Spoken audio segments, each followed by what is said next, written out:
generations to come.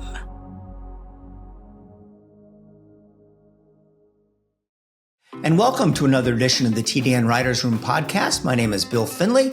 I'm a correspondent for the Thoroughbred Daily News. Hi, Bill. I'm Randy Moss with NBC Sports.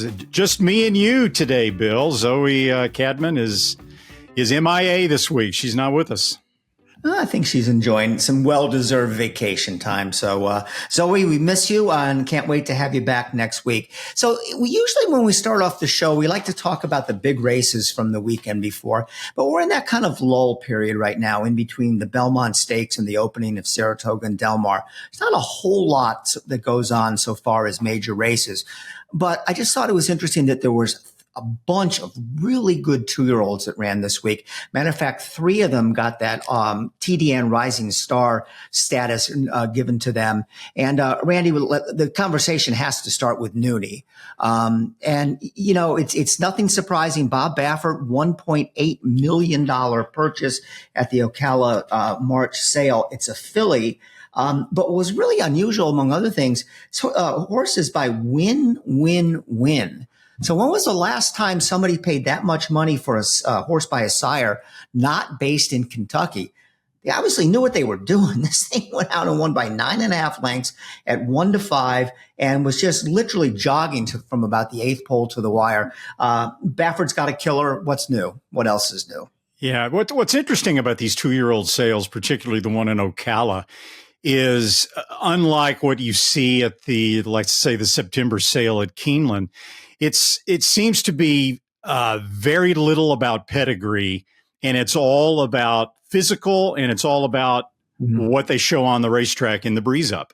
So you see these horses like Noonie, who, when you go back and look at the pedigree, you're kind of surprised that not just the top side, win, who, by the way, happens to be a grandson of Sunday Silence, but you also see on the dam side that there's just not nearly as much there as you would expect from a $1.8 million purchase. It's just all about the way they looked on the track. And she obviously looked sensational in her breeze up at Ocala. And boy, did she look good on Friday when she won. It's Amber Zidane, no surprise there, as the one who laid down the $1.8 million. The Beyer speed figure was good. It was okay. It was a 78, but like you said, Juan Hernandez was motionless coming down the stretch. He was, Noonie was ridden pretty hard early to get to the lead and opened up very quickly. But then from that point on, once she established about a 2 or 3 length lead, I mean, Hernandez was like a statue, even coming down the wire. It almost looked like Ron Turcotte and Secretariat looking back at the competition all the way down the lane. So obviously Noonie could have run a lot faster than she did, and it's going to be an interesting filly to follow.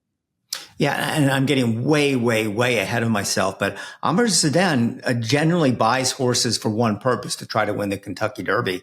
If she's that good and she progresses, could she be a Derby horse? I know, again, calm down, Bill. All she did was break her maiden. But nonetheless, I had that in the back of my mind. Okay, so Baffert struck again with a horse by the name of Midland Money, who ran away and hid in an allowance race, in a maiden race at Santa Anita. And once again, Randy, the sire, Chancelot, was a very fast horse, trained by none other than Jorge Navarro. But nonetheless, you're not buying a gun runner. You're not buying an Into Mischief. You're not buying a Narrow Gate for $600,000. You're buying a horse by a sire that really isn't proven. But once again, same story. Midland Money, Baffert, 1-5, $600,000 OBS March purchase, and runs away and hides. Yeah, Beyer speed figure only a 67, so the competition probably, not what you might anticipate, although it's still way early. I mean, a lot of the best 2-year-olds will be running later on in the year. It's fascinating to follow these horses right now, though. Midland Money, as opposed to Noonie, who's owned by Zidane, high profile. Midland Money, owned by a group that's relatively new in the thoroughbred business, CSLR Racing Partners. It's a consortium of Bill Childs and his son Alex, for example. Bill's about the only one that has any experience in this group in thoroughbred racing or in horse racing. For 50 years, he was a quarter horse owner, and he's now just starting to get involved with thoroughbreds. Patrick and John Smart, Gary and Clay Lamb, they all combine, Benjamin Ralston, they all combined to own a horse named Awesome Strong, who was a pretty good 2-year-old in Florida a couple of years ago, won that Stallion Series stakes. And now they branched out with some big money and with Bob Baffert. So, yeah, Midland Money looked good, but obviously he's going to have to run a lot faster. All right. Well, let's find out your take on Complexion, a 2-year-old filly that broke her maiden very impressively this week at Aqueduct. Trained by Danny Gargan, is a guy that's just as hot as can be right now. Won by 6.5 lengths. She was $400,000 Keeneland purchase. And she's a half sister to Jack Christopher, going to go next in the Schuylerville. Did she get a decent number, Randy? 77, just a point lower than Nooney. And she didn't win with quite the ease that Nooney did, but she was really just as visually impressive. I mean, just coasted home. So Complexion co-owned by, interestingly enough, by Carl Pascarella, the former CEO of Visa, way back when there was the Visa Triple Crown Challenge. And his wife, Yuri. So Complexion looked awfully good. And he's got the pedigree, too, being a half to Jack Christopher. All right. So speaking of pedigree, you don't get much better pedigree than you get from Menti, who broke his maiden this week at Aqueduct. He is a full brother to Fierceness. So can he run like as well as Fierceness? Is he going to be an oddball like Fierceness turns out to be and win every other race? He only won by a nose, Randy, but I think that John Velasquez was a little bit overconfident in the stretch. Didn't really see the other horse coming, charging late. The horses we've been talking about, he was probably the least impressive of the group of big 2-year-olds that ran last week. But the fact that he's a full brother to Fierceness, the fact that the race was probably a little bit better than it looks on paper, I would not be the least bit surprised if this one turns out to be a stakes winner. Yeah, and what's interesting here, he might have been the least visually impressive, right? When you open up 5 lengths and you've got a big lead in mid-stretch and you just barely hold on to win. Colloquial, by the way, was the horse that came charging at the end to lose a photo to Menti. But it turned out to be the fastest of all the races we're talking about by a pretty significant margin.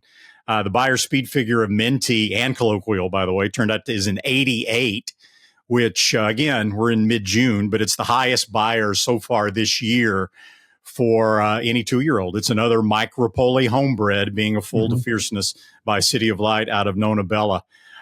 This was Saturday at Aqueduct, at the Belmont at Aqueduct meet.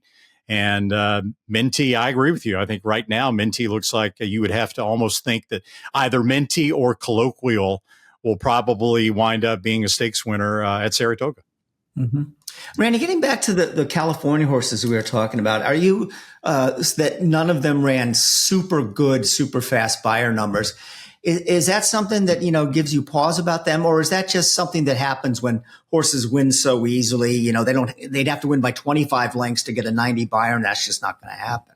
Yeah. I mean, in Nooney's case, she was literally on cruise control for the last 3/8 of a mile. So, it's overrated. And I know as a fellow handicapper, I know you probably agree with this. It's generally overrated when people say, oh, a horse was never hit with a whip. The horse would have run 5 lengths faster if he'd been asked to run. In most cases, that's not the case because good horses will give their best effort, whether the jockey aboard them is wailing away with a whip or not. But in this case, it was very obvious that Nooney was just basically coasting throughout the entire stretch run. Mm-hmm. There has been one 2-year-old this year that started in California that's right behind Menti and Colloquial on the Beyer scale, ran faster than Nooney, by the name of Bodacious, a Calbred, who was just a $7,000 2-year-old buy, believe it or not. On Kentucky Oaks Day, won a Calbred maiden by 5 3/4 lengths and got an 84 Beyer speed figure.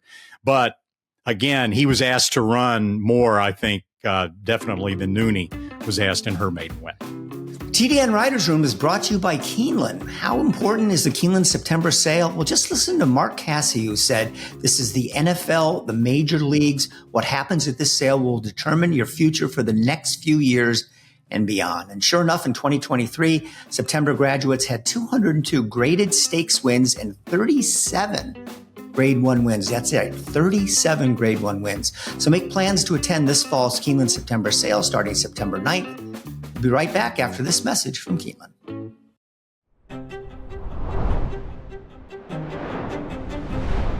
Good afternoon, ladies and gentlemen. On behalf of the management and staff of Keeneland, I would like to welcome you to the September yearling sale. Good to have you back with us. The energy at Keeneland Book One is unlike any other sale that you'll go to. It is the marketplace. The center of the horse universe. It's electric. You can't replicate the urgency that's at Keeneland September. Quality in quantity. Keeneland September Book One, every breeder's dream.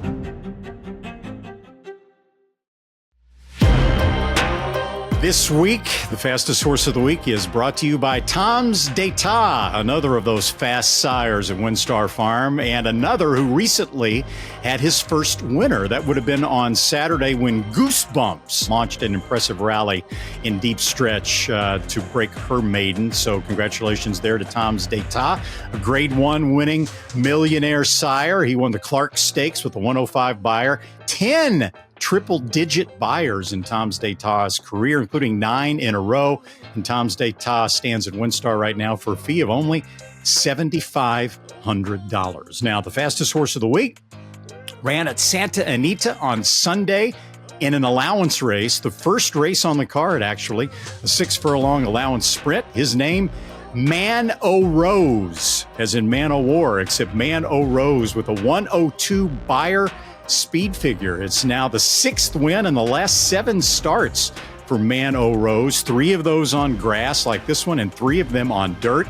Owned and bred by the BB Zeitz Stable Incorporated, trained by Jeff Mullins, ridden in all those races by Edwin Maldonado, a California bred. So Man O' Rose, this week's fastest horse of the week.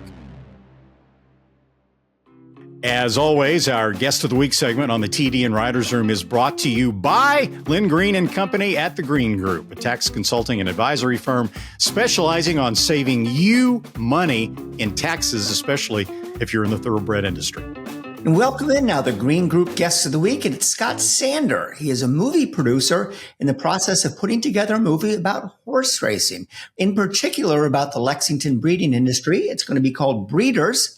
And it's got a lot of promise, and I think it's something that people in horse racing are really going to enjoy. So we welcome in now Scott Sanders, talk about his upcoming feature film, Breeders. Well, Scott, welcome. And what's the backstory behind Breeders? How did you come up with the idea to do a movie about the thoroughbred breeding industry based in Lexington? That's actually that's a great question, because what happened was I had what's called a first look deal at MGM at the time. And I was a guy from Pittsburgh, Pennsylvania, with a wife and 5 kids. And so I was supposed to come in with like PG family type stuff. And all the stuff that was getting made was harder and harder R-rated comedies, you know, like The Wedding Crashers and The Hangover, stuff like that. And I didn't want to go that far, but I had this what I thought was a really good idea for a big, fun, romantic comedy. And I knew what the idea was. And then I knew that I needed to set it in some beautiful esoteric world that people don't normally get to see. And I thought, aha. So I came up with the idea, and I thought, I'm going to set it in the world of thoroughbred horse breeding, not horse racing per se, but down in Lexington, where it's, you know, there's those beautiful farms, which I had never been to at the time. And I thought, yeah, that would work. And then I realized, I don't know anything about horses. I don't know anything about Lexington. I've never been there. And I gave up on the project. I swear to you, this was a Saturday afternoon. I turned on the television 8 seconds later. Well, I turned on the TV, and it's a horse race that's on.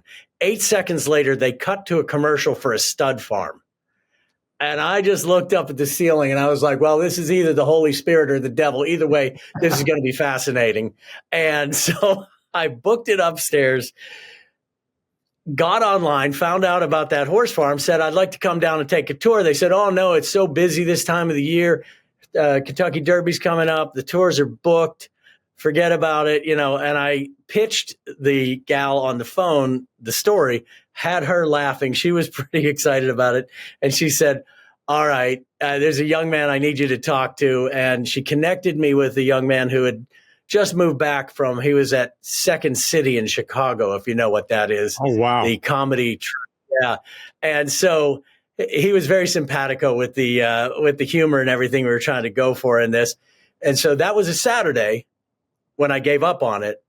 By Tuesday, I had rented a little cottage in Lexington, and I posted up for several weeks to work out the first draft of the script. And I did a deep dive into everything thoroughbred horse breeding. Wow. So I guess it remains to be seen if it was the Holy Spirit or the devil that was at work. So without giving away the store here, we want to whet people's interest. When you were selling it and you got the lady to really start laughing, just tell us about what you told her and give us sort of a tease on what to expect. Well, yeah, the elevator pitch was, I imagined I could imagine in my mind like a limousine cruising along the bluegrass with the fences going by and the horses and the steam coming up. You guys know how beautiful it is down there. And then we swoop into that car and we see there's a dad and there's fraternal twin 5-year-old boys sitting there, and something's amiss. So in classic like Disney fashion, the mom right in the first reel, like Bambi. He's looking out the window saying, "Oh, your mother loved it here so much." And then they pull up to this venerable stud farm, which, as you guys know, these places are just beyond, right? And imagine it like a modern day Downton Abbey where everybody's lined up waiting for them to arrive. And everyone's like, "Oh, we're so sorry for your loss." And the patriarch says, "Look, man, I can't handle it. I want you to keep them down here for the summer. Let them run, let them play." Now we dissolve, and it's 20 some years later, and those two brothers are walking into this fabulous garden party at the family stud farm. So we know who they are, and now the movie really begins. Then the House of Windsor's royal veterinarian, who happens to be young and beautiful, comes into town, and there's a very untoward advance that's made on her, and things go horribly wrong. And that's it. The dad has decided, "I've had it up to here with you idiots. Unless you two guys unlearn everything you think you know about women and instead get married and make a baby within the bounds of a proper marriage, you're broke, because the money's going to go to your kids and your wife, and it's called breeders." So the breeder boys have to fly straight, breed to get back into the bank. Now, the tragedy aspect of it, the loss of the mom, it worked for Bambi, it worked for Old Yeller, it worked for Finding Nemo. I mean, it's a little bit lazy, but it really works.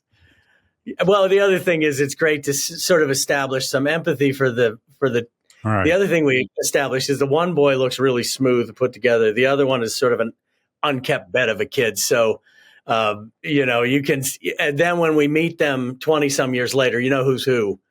And then the movie really takes off. But spoiler alert, they don't end up doing it for the money. They do it for all the right reasons. They end up getting married to the one son has always been in love with the farrier's daughter, who's now a farrier herself. The other son sort of blindly backs into getting married to the royal veterinarian, who also happens to be a duchess. So there's a big fun ending. With a rom-com, you need to have big fun wedding. And, when we're looking down there, and we're like, well, we can have her be some kind of royalty because we can have a wedding in Scotland, and we don't have to go to Scotland because there's a flipping castle right down the street. You guys have the stud farms and you got a castle. True. It's unbelievable.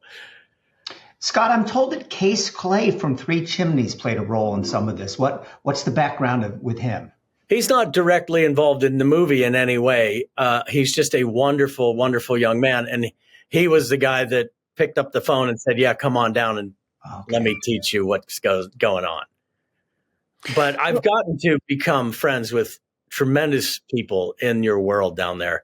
It's been a real blessing, because the first thing that we want to achieve, is to have a verisimilitude with the script. Like we want to get it right, which is why we're doing this as an independent movie, because we're really doing it that way for three reasons: for passion, process, and potential profits. Because we're very passionate about this particular story because we've spent a lot of time and money developing the script and sorting out potential locations and everything. The process is critical because I started this company with my buddy who was the chief technology officer of the Walt Disney Studios. At Disney, they're blowing huge amounts of money, making big pictures like Pirates of the Caribbean or what have you, right? On the side, because we have a little family business, it was me, him, who was my best friend, and we were best men in each other's wedding. My two sons, Christian Sander, who worked for Jerry Bruckheimer while he was in school, and then for Sony Pictures, and my other son, who's a cinematographer, and their young friends. And the entire architecture was put together to use an ultra light crew so that we can come in and make huge looks with a very, very small crew. So we literally don't burn down the barn, because you don't want a traditional Hollywood production coming into your $50 million horses. Mm-hmm. and I think we proved that with our movie that's in distribution right now, Hard Miles, which we set out to make the first great bicycling movie since Breaking Away. And I think we did. Scott, I'm told that people in the horse racing industry will really like this movie because it throws a positive light on the industry, which is something that has been a problem, as you well know, over the last 4 or 5 years. A lot of negativity, a lot of tough press from the mainstream press, particularly the New York Times. Is this something that horse racing people are going to look at and not only like the movie, but say, hey, this is nice. This guy really caught what we've been talking about, the love we have for the horses, the passion we have for them, and how much we care about them? I absolutely believe so, because there was one of the owners of one of the most venerable farms down there. When I met her originally, she said, paraphrasing, but like, don't you make fun of us? Because I was like, wait, yes, it is a rom-com. It's fun, but it's an absolute celebration of the world. And I said, I turned it into language that I thought would work for her. I said, now you're in the wine business. This movie is going to do for Lexington what Sideways did for the Southern California wine country. Mm-hmm. Wow, that would be nice. Well, Scott, what I've noticed a contradiction of sorts, a little bit about what Bill said. One of the big struggles right now in thoroughbred racing is to try to get the mainstream sports fan really interested in horse racing again. You got competition with the NFL and with baseball, with basketball. In gambling, you have competition with the casinos, and it's been a struggle to get their attention. But yet in Hollywood, you see Seabiscuit, which was a big success, and Secretariat, which was a success. And those movies seem to resonate with mainstream fans. I mean, why do you think that is? And is there an appetite, you think, in Hollywood for horse racing as a result? I think that there's two parts to that question, if I can. The first is horse racing being treated as entertainment the way other major sports are? And I say it lags behind. And that's a whole different discussion. And then there is the creation of a really big, high production value, quality feature film that happens to be set in this beautiful world. What I think we've done here, what we will do with this movie, is show what happens before and after. The popular culture sees 2.5 minutes, lots of hats, drinking bourbon, whatever. It's fun, right? And then, but that's their perception of the sport. What they don't see is the love and the care and the money and the quality of the effort that goes into these equine athletes from the point, like I had not even gone to a horse race. I went to multiple of the horse sales to meet all the owners and go tour the farms and stuff, because that's really the part that we're going to show in this movie. And people don't get it. I think it's possible that people don't get it because historically, of course, it's called the Sport of Kings. It wasn't exactly a place you could just waltz into. But, it's opening up a bit. And, you see people having a lot of fun with things like myracehorse.com or whatever, and I'm not saying that you need to democratize the sport of kings, because being into sales, I can see that you need a really deep checkbook to play in this game. But it's there, well, obviously there's some very high profile owners that are like firing flaming arrows at each other about what the sport needs, et cetera. It's been fascinating to watch. I don't have a dog in that fight, but yes, I think the sport could benefit from something like this, because people won't watch this movie because they're into horse racing. I wasn't into horse racing. Now I'm at flipping Royal Ascot. It got to me. I mean, it's a fantastic sport that I knew nothing about, and now I know loads. Scott, do you have any actors lined up yet, or is that we too not ready for that part of the process? We have a strategy which is evident in our current movie that's in release. I know that's the other reason why I came to London, because our movie Hard Miles is playing in over 100 theaters in England and Scotland and Wales and Northern Ireland and Ireland. It's all over the UK and Ireland right now. So it was a good time to come over, because I'd never been to Royal Ascot. But I think what we did with Hard Miles. Are you familiar with the term A-list actor? Sure, of course. Sure. Well, we have a strategy. We'll call it a gray list actor. Somebody that everybody knows will be the patriarch in this movie. So that'll be the most expensive guy. And then the 4 young characters, the 2 brothers and the 2 young women that they fall in love with during this rom-com, those are up and coming actors who are just great comedic actors.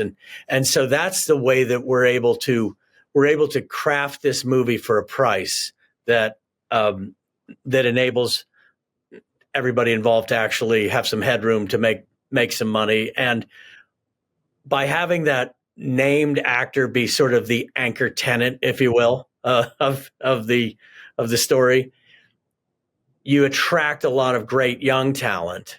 And when we put that together, our objective is to make something that's a classic, so that there's people watching, as you've talked about some other movies. 20 years later, they're still going to be watching Breeders if we land the ball where we think we can put it in play. Well, Scott, Bill and I are D-level actors, but if you have any bit roles that you need to fill or whatever, we'll volunteer, right? On the lower end of the pay scale. I got to say, guys, I have met some absolutely fabulous, fun people while researching all this.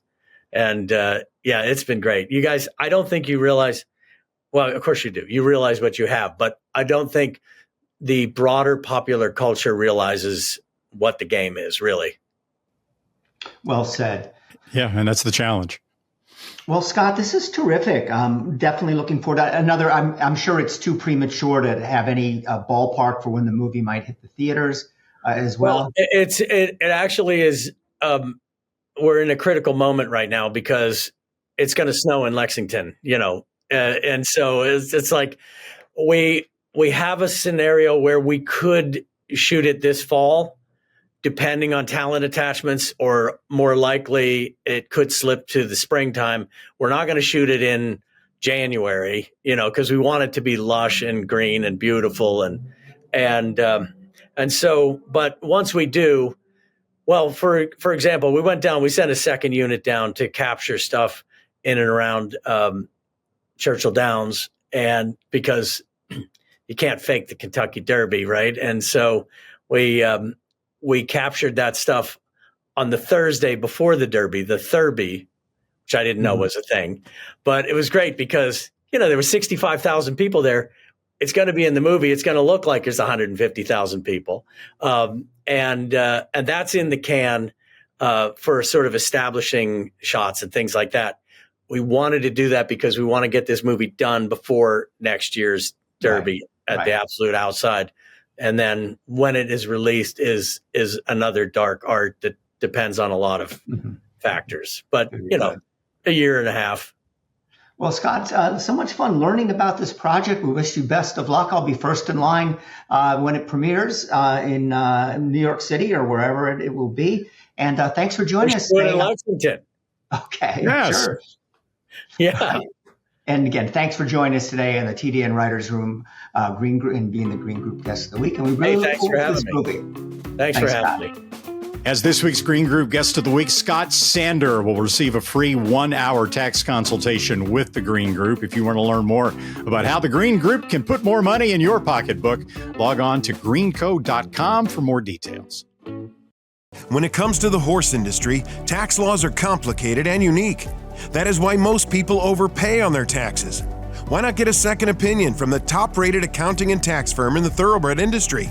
With over 800 clients in the horse business alone, the Green Group has the expertise to save you taxes. There is a reason the most successful owners, breeders, trainers, vets, and horsemen use the Green Group as their tax advisors. We save you taxes. Over the past 40 years, the Green Group founder, Len Green, has owned and bred some of the best racehorses in the history of the sport. His DJ stable competes at the highest level and has received the game's most prestigious honors. Len Green's in-depth, hands-on industry knowledge, combined with current-edge tax-saving strategies, produces positive tax-saving results for clients. Take advantage of this special offer. The Green Group will give you a complimentary and confidential review of your tax return. Contact us at 732-634-5100 or visit our website at www.greenco.com. He can't go back from the way at the start he said. Hold on at $1.5 million last time. Big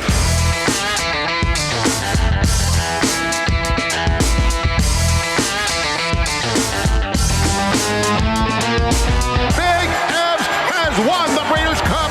Rosalayan qui va triompher nettement. Rosalian and Sean Levy are up in the giddies.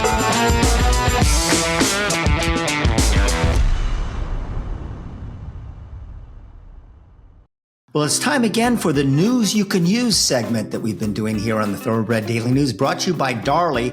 And what a better time to talk about European horse racing and sales than right now with Royal Ascot going on. We bring in now Brian Sheeran. He's the Thoroughbred sales editor for the TDN. And Brian, thanks for joining us. And Darley has already made some news this week so far at Royal Ascot. They have this terrific sire, Blue Point, and one of his sons, Rosalian, won the St. James Palace Stakes. This is obviously a very promising sire. It has a big win today for him. Tell us more about Blue Point and where's he going with his stud career? Well, obviously, Blue Point has a huge affinity with Royal Ascot, Bill. You remember he won twice in the same week. He won the King's Stand and the Diamond Jubilee Stakes. And I suppose if there was a worry when he went to stud, it might be that some of his progeny would be sprinters, or they might just be, pigeonholed as being sprinters. But today we saw kind of a coming-of-age performance with Rosalian winning the St. James's Palace Stakes. And that's his third Group 1 in 3 different countries. So, he followed up his Irish Classic success, beating, obviously, the Guineas winner, and he also beat the French Guineas winner. So, it was an amazing performance. And then, it was billed as a really big day because we got Big Evs running in what was formerly known as in the King's Stands today. He finished a gallant third. I think he'll be better in something like a Nunthorpe because he is all about speed. But, Rosalian, it was an amazing performance. And just because I knew I was coming on today, I actually dug out a quote that his trainer, Richard Hannon, gave to me just over a year ago. And it's kind of a self-fulfilling prophecy here. He said, "I love the Blue Points. They're pretty similar looking, and you can see the Chammerdal coming out in them, and they all go nicely. I think I won't be able to afford many of these Blue Points next year. He could have a big year, which would make them very expensive." Talk about writing the future. And maybe he's a victim of his own success now with these Blue Points, Rosalian flying the flag for him today. Yeah. And one of the horses behind Rosalian, of course, was the 2000 Guineas winner at Notable Speech, who disappointed at 3-5, but some good competition, obviously. But I want to hit on the say, you're a sales expert. For people that aren't familiar with this, there is a sale on Monday, the day before Royal Ascot, strategically placed, called the Goff's London Sale. Over the years, we've seen a lot of horses go through that sale, change hands, and go on to race at Royal Ascot. But yesterday, the real fascinating story has to be the French Oaks winner, Sparkling Plenty, who went through the sale. It's just a fantastic story about what happened and the drama and all that. Tell us about what went down there, Brian. I mean, I think the Goffs London sale is going on for 10 years now. And I mean, I suppose it started off with a novelty factor. Now it has kind of hammered in a bit of a date in the diary. Everyone kind of looks forward to it to try and get a horse for it. I mean, talk about an update with obviously the filly winning the French Oaks. I mean, we were kind of covering it remotely. It was hard to know what was going on. Initially, she was knocked down for 8.1 million. It emerged later afterwards that the owner had bought her back. But Al Shikab Racing did buy part of the horse for 5 million, which is a colossal sum of money. But obviously a testament to what she is worth, not only for the rest of her career on the racetrack, but when she goes to stud. But I suppose when you move that on, I think the whole dynamic of these boutique sales has changed a lot. You've got a lot of private sales have been done in the build-up to Royal Ascot. None more so done by Watnan Racing. They actually hit the crossbar in the Coventry Stakes. They did the second and the third. I think you'll see better from them as the week progresses. They've got Hatem in the Jersey Stakes, and I think he's going to be very hard to beat. And, of course, the one who bought half interest in Sparkling Plenty, as it turned out, was Sheikh Joan Al-Thani of Qatar, and his brother, Sheikh Tamim, is Watnan Racing. So Qatar, however you want to say it, is really, really coming on as a major player in horse racing. Exactly. And like they did hit the crossbar. They had a huge week last year with, they won the Gold Cup in those private acquisitions, and it's just gone tenfold. I suppose the one thing you could say is, they are walking around these sales grounds and in the build up to the Royal Meeting with what is essentially a blank check. Okay, but it's one thing having the money and then producing the results. And, they've got the results, so you've got to take your hat off to them. Brian, so many big races to talk about, but I'd like to look at some of them that have themes that relate to American racing fans. And that would be first and foremost the Prince of Wales, because we have two Breeders' Cup winners in Spiral and Auguste Rodin coming into that race as some of the headliners. Having said that, both of them don't look like they're in the greatest form right now. Gus Rodin was 12th in Dubai and then second as a heavy favorite in the Tattersall's Gold Cup. And in Spiral ran a real clunker last time out in the Locking Stakes, but beaten almost 13 lengths, finishing fourth. What's the take on those two horses? Can they rebound? Any excuses in those races I just talked about?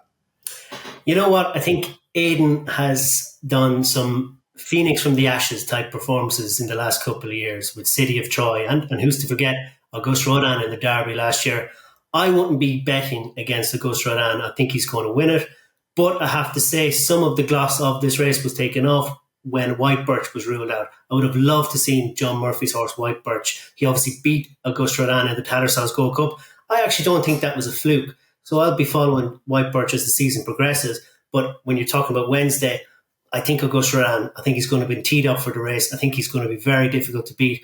In Spiral is obviously, she's a dream filly. I mean, she comes back season after season. I think she's going to be a tough nut to crack, but I'd fancy Auguste Rodin to edge it. But if you're talking about races as the week progresses, I think it's going to get even better for Aidan. I think the big one that we're really looking forward to is Opera Singer in the Coronation Stakes. I think that has the potential to be probably the race of the week. So in Spiral and Auguste Rodin, obviously based in Europe, Ireland and England, and came over to the United States and rated the Breeders' Cup successfully. What people have become accustomed to over here is the reverse of that, when some American-based horses come over to Royal Ascot and try to compete against your best. Wesley Ward, obviously, has been the trendsetter in all that with his success over there with his 2-year-olds. It looks like we have 4 American-based horses, 3 from Wesley Ward, Ultima Grace, Saturday Flirt, Burning Pine, and 1 from the John Sadler barn and Miss the Cut, who are going to be competing during the 5-day Royal Ascot meet. What's been sort of the opinion over there about some of the American horses? I have some pretty strong opinions about them, but what's the word over there? Well, do you want to know my opinion? I'm not going to give you other people's opinion. I'm going to give you my opinion. I think it's actually a bit of a shame that we don't have more, American raiders. I mean, growing up, Royal Ascot to me, like Wesley Ward, I think he was the first American to actually win a race at Royal Ascot. And, it's always been about Wesley. I think he said something about the rising costs was put put up as one of the main reasons, and maybe a lack of interest from owners. Look, we all know that the prize money at Royal Ascot is not what you go to Royal Ascot for. It's the pageantry, the whole event. And I mean, your prize money is amazing. So, maybe some owners have had enough of it. I don't know. But look, he has, I think, 3 runners this week. I'd love to see more. Maybe you might tell me more about their chances. Well, I'll try. Wesley, we're familiar with seeing him debut his 2-year-olds at Keeneland, typically in those 4.5 furlong dirt races. And we've seen some extremely impressive, powerful performances by Wesley Ward trained horses who go over to Royal Ascot. Some have won, others have been beaten pretty soundly. These 3, in my opinion, are well below the form of some of the best 2-year-olds that he sent over there in the past. Ultima Grace won very impressively at Keeneland on April 18th, but it was a very slow 4.5 furlong time. And the horses that she beat was probably the worst maiden field of the meeting at Keeneland. So she was supposed to win that race impressively, and she did, but she's got a lot left to prove. And Saturday Flirt and Burning Pine looked pretty good winning. Saturday Flirt on the turf and Burning Pine on the dirt, but still not as impressive as some of the Wesley Ward horses that we've seen come over there in the past. Missed the cut. He's got proven form over here at 1.5 miles on the turf. His couple of races at Santa Anita were flattered by a horse that he beat that came back and ran well. Silver Knot just beat him in the Elkhorn at 1.5 miles. He gets that distance in the Hardwick. But it's just hard to imagine that there's not a couple over there at 1.5 miles that would be superior to Miss the Cut. But I would think he would at least be competitive. Yeah, obviously we remember Miss the Cut from his time with George Bowie. He was very much a flagship horse for him. So I would give him a big chance. As for the Wesley Ward juveniles, I don't know. I'd be disappointed if we didn't have some bullets that were too hot to handle for them. So, Brian, you talked about Opera Singer as one of the big stories of the week. As we're recording this on Tuesday, so some of the races have already obviously been run. But what are some of the other main storylines people will be reading about or hearing about as Royal Ascot progresses and the bigger Group 1 races come up? Well, look, you guys, maybe you're not as fascinated about the stairs as we are over here. We've got a penchant for them. Look, Kyprios is going to be difficult to beat in the Gold Cup. It's kind of going to be a familiar team, I think, going forward. I think it's going to be very much some of Aidan O'Brien's big guns have yet to run. You've got Opera Singer, I think, is going to be difficult to beat. As I said, Auguste Rodin should be difficult to beat. If there's a filly that I would actually just put you on to, and it's actually a Blue Point filly, runs tomorrow on the Queen Mary, Make Haste. And you should know this filly because LNJ Foxwoods have bought into it, and so have Gainsway. So, she runs in the first race, and she couldn't run for a nicer guy in Diego Diaz. She's actually the favourite. So I'm not sure if there's going to be much value. They got the value in buying into the filly. So I think she's going to run a big race. And if you wanted maybe a big price horse, for the bettors out there, I did an interview with Ross O'Sullivan, who's got a small but select string. He's not a guy that many people would know, certainly not in America. He's a small trainer here, just off the Curragh. He's got a horse running called Follow Me in the Britannia Stakes. Now, this horse, Ross is convinced, is a group horse on the way up. He's running in a handicap, so he should be thereabouts. And at high double figure digits, I think he could be value. So your confidence in Auguste Rodin, despite the way he ran in his last start, do you just chalk that race up to is sort of in the same category as some of his past inconsistencies? Yeah, I mean, and probably because he has been trained for the race. That is the thing that Aidan has been hammering home. And I'm loath to ignore Aidan because I took on City of Troy in the Derby and I've learned an expensive lesson there. So I'm not going to do that again. And look, I don't want to diss the race, but obviously White Birch coming out, that was a small disappointment. I think obviously Inspire is a very good filly, but I think Auguste Rodin will have her measure. Outside of the top two, credible opposition, I think Auguste Rodin should. If he comes back to his best, which we're led to believe he's on the trajectory towards being delivered to, I think he should win. Brian, I actually have one non-Royal Ascot story for you, but what is the take overseas and in England and Great Britain on Frankie Dettori and this new chapter in his career where he's come over here and is just riding lights out. After talking about retiring, now it looks like the guy could go on for another 10 years. But we have been so unbelievably impressed by him, and he's been we've given us such a breath of fresh air. We're lucky to have him, and I'm sorry that you guys had to lose him. But are people kind of pleasantly surprised that he's doing as well as he is? I don't think we're surprised to see him doing so well. Obviously, you've got some brilliant sports people over there who are riding well into their 50s and beyond, and the same over here in Ireland. But I think in sport, and Frankie has such a good legacy. He had obviously a torrid Royal Ascot the year before he retired. Okay, and I just feel for a sports star, especially someone of his status, I think you should always leave them wanting more. Okay, mm-hmm. He left he couldn't have asked for a better send off on British Champions Day, on King of Steel. What more is there to gain? It's not money. I mean, you can go off to America. But your status, where he earned his big reputation in Britain, in Ireland, all across Europe, I think he left on the top. And I think there's a lot to be said for that. He can ride away in America, for another 10 years, no doubt. He's so fit. He's riding at the top of his game still. But I think it was the right time for him to leave Britain. And I don't think he regrets that. Well, Brian, that was great. Got a good education on what's going on at Royal Ascot, and enjoy reading your stuff in the European edition of the TDN. Thanks so much for joining us on this week's News You Can Use, sponsored by Darley. Have a great Royal Ascot meet, and keep giving our family those winners, okay? Okay. Thanks, guys. Thanks, Bill. Thanks, Randy. Thanks, Brian.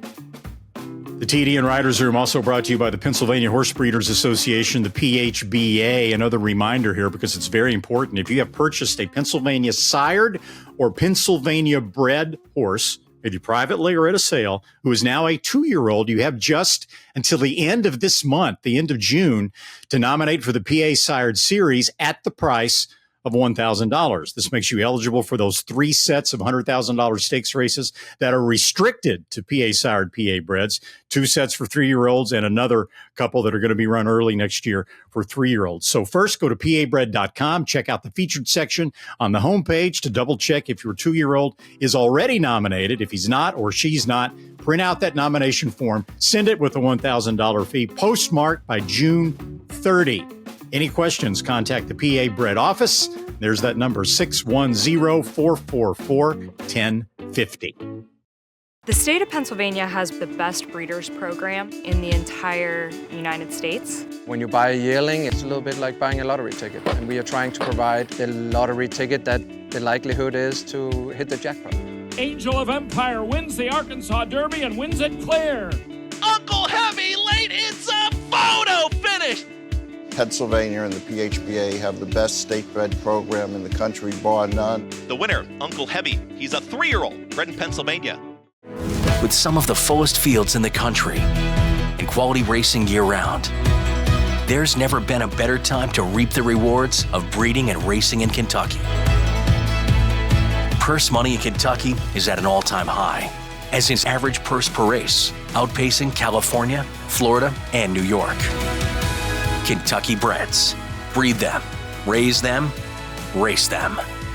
We all win. So you want to know who's bred in Kentucky? Pretty much all these major stakes winners nowadays, including Acorn stakes winners like Torpedo Anna, who added that dominating win in Friday's Acorn at Saratoga to her Kentucky Oaks victory last month at Churchill. Dornock, also a Kentucky bred, the Belmont Stakes winner, who gave Kentucky breds a sweep of the Triple Crown, of course, with his upset score in the Belmont Stakes. Congratulations to the breeders of Torpedo Anna and Dornock, Judy Hicks, and Grand View Equine. Kentucky breds, remember, buy them, raise them, race them. We all win. Well, more racing news was made over the week. Of course, we're about 8 days removed from the closing of Golden Gate Fields track that was the main hub of racing in the San Francisco area, had been around since 1941. And the people that are behind Northern California racing, the breeders, trainers, and owners, are trying very hard to saved himself from a crisis. And generally what they've done is they're going to try to take the fair tracks, the California Association of Racing Fair Tracks, and build them into a year-round circuit or close to a year-round circuit. So they started off this weekend with the first of these tracks to run after Golden Gate Fields had been closed down, and it was Pleasanton. And the numbers were not good. 6 races on Friday with 33 starters, 7 races Saturday with 38 starters. Did a little bit better Sunday, 8 races with 51 starters, average about $900,000 in handle. And, I looked into this and I feel bad for these people because I think everybody should be rooting for them. Nobody wants to see a racing circuit in Northern California or any place else just disappear. But it just made me wonder, how can they get by with these kind of numbers? And it's certainly not going to be easy. And one of the big things too is, it's so hard to fill races now as it is. Of the 4 fair tracks, only one has a turf course at Santa Rosa, and they only run for 9 days of the year. So they're going to try to take a circuit which has terrible horse shortage problems as it is and go forward basically with no turf racing. Randy, I hope I'm wrong, but this is going to be a tough go for these people. No, I mean, the entire state of California has a horse population problem. Southern California does as well. It's a crisis in Northern California to try to fill races with the horse population they have. And the horse population problem is the main reason why Santa Anita went to the CHRB meeting and opposed giving racing dates to Pleasanton in the first place, because Santa Anita had hoped that with the closing of Golden Gate, those horses in Northern California would then migrate south to Santa Anita and at least create a better field size situation for Santa Anita. I don't know what's right and what's wrong. I mean, obviously, you want the people in Northern California whose livelihood is tied up with this to see horse racing succeed in Northern California. But I agree with you. It's going to be an uphill climb. And to me, the primary reason why there's a horse shortage and the primary reason why it's going to be an uphill climb is the lack of purse money fueled by alternative forms of wagering, right? I mean, we've talked about it a lot. Almost everywhere around the country where the purses and the sport is flourishing, you've got casino gaming or other forms of gaming that are supplementing the purses. And in Southern California, the Indian lobby is so strong, the Native American lobby, that they have thwarted any effort whatsoever for horse racing to get any kind of legislative traction to get alternative forms of gaming. And it certainly doesn't look promising that they're ever going to. Another issue in Northern California, I think, is the narrative against horse racing. I was absolutely crestfallen to read the media coverage in Northern California in the San Francisco newspapers about the closing of Golden Gate. I mean, you would expect, at least on the closing day of Golden Gate, when the racetrack is going out of business, and they did such good business of people there to celebrate, what Golden Gate had meant to the San Francisco area. You would expect there to be at least some positive media coverage. A lot of the media coverage that I saw, the print media, focused on horse deaths. The racetrack at Golden Gate that suffered so many horse deaths over the year is finally closing. Even on its last day, it couldn't get a break, right?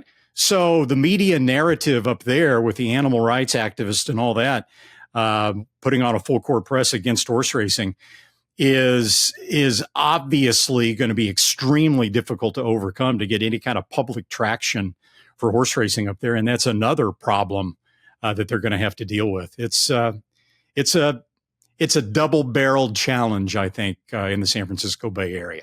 Yeah, I mean, they have to pull a rabbit out of their hat. I certainly hope that they can do it. But Randy, you made the best point, and this is a California story, not just a Golden Gate story.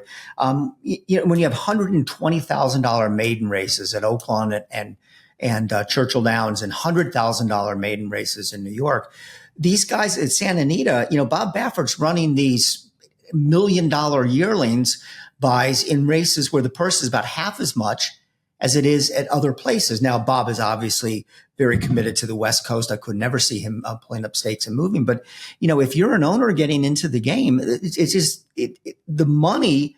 It's so obvious. I mean, you would want to choose California for a number of reasons. Santa Anita is a beautiful place with a lot of history, but you got to look at the bottom line.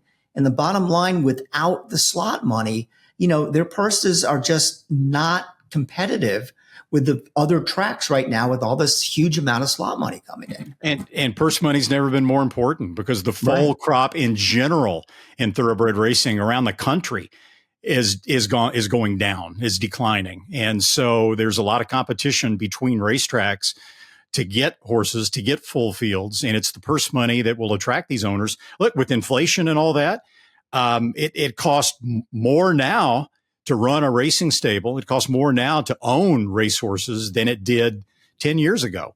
And the way owners get their money back, obviously, is through purses. And if the purses are substandard at a wonderful place to run like Southern California, it really raises eyebrows and it causes concern. Yeah, well, we can only hope for the best for especially Northern California and Southern California as well. We also like to see good news, especially when it comes to what is the one of the really difficult topics in the sport is the number of horses breaking down. Like Randy said, that's what the San Francisco media, mainstream media, concentrated on the last day of Golden Gate Fields. And year after year after year, these numbers move in the right direction.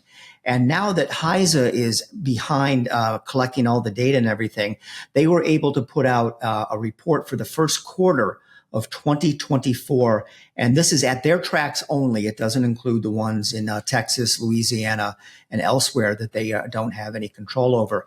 But breakdowns were down 38% in the first quarter. If they keep that up, this is going to be the first time since statistics were first kept by the Jockey Club in 2009, where the breakdown rate, which was 2.0 in 2009, will be below 1.0.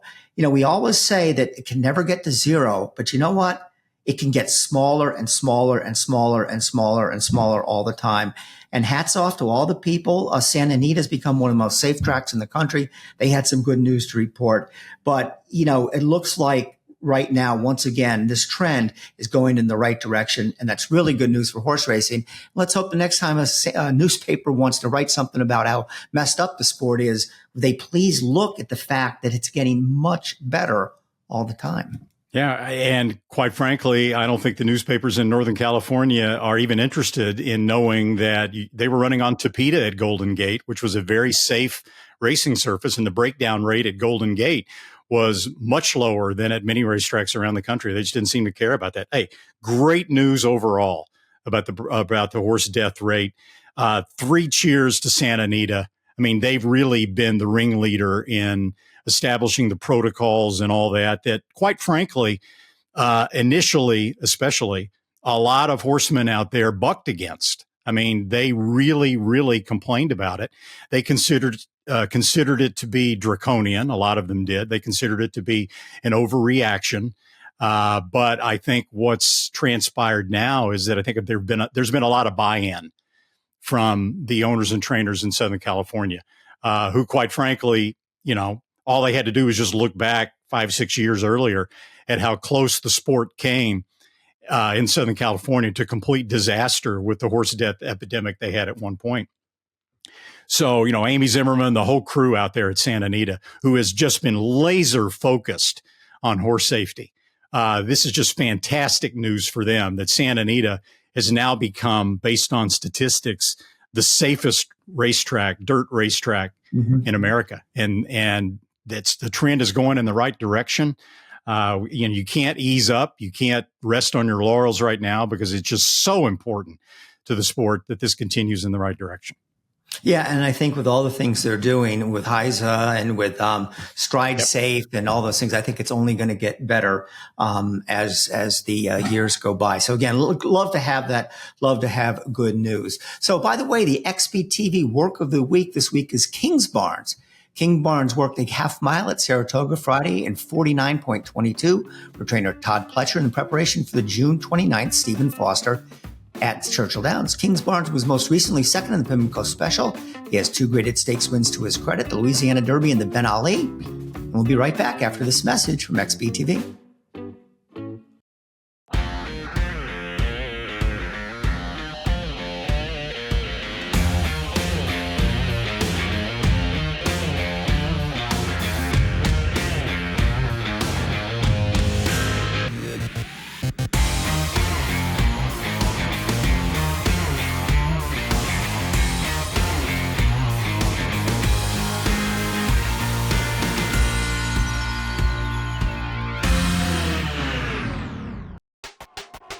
all the thrills.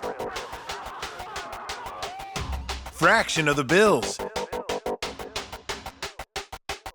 Experience the power of the partnership. Change your life, make new friends, and compete at the highest level of thoroughbred racing. West Point Thoroughbreds, the gold standard in racing partnerships. Visit westpointtb.com. TDN Writers Room also brought to you by West Point Thoroughbreds. A lot of fathers involved in the West Point Thoroughbred partnerships.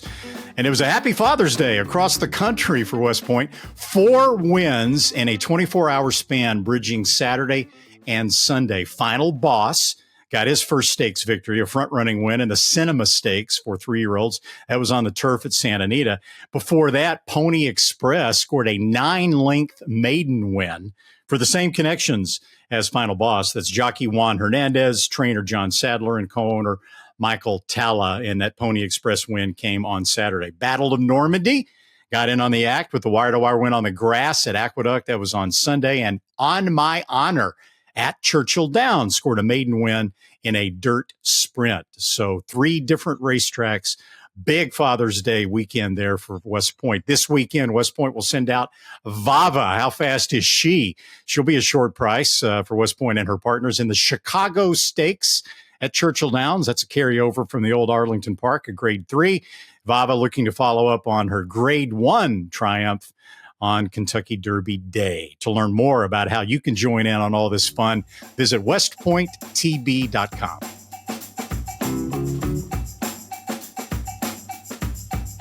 Well, that is a wrap on this week's show. I want to thank my partner, Randy Moss. We missed you, Zoe Cadman. Come back soon. We'll have Zoe back for next week. We also want to thank Brian Sheeran for appearing in the Darley segment, and also our Green Group Guest of the Week, Scott Sander, and also the people that work so hard and do so well for us behind the scenes, our producers, Katie Petruniak, Anthony LaRocca, and Aaliyah LaRocca. That's a wrap on this week's edition of the Thoroughbred Daily News Writers Room podcast. We'll see you next week.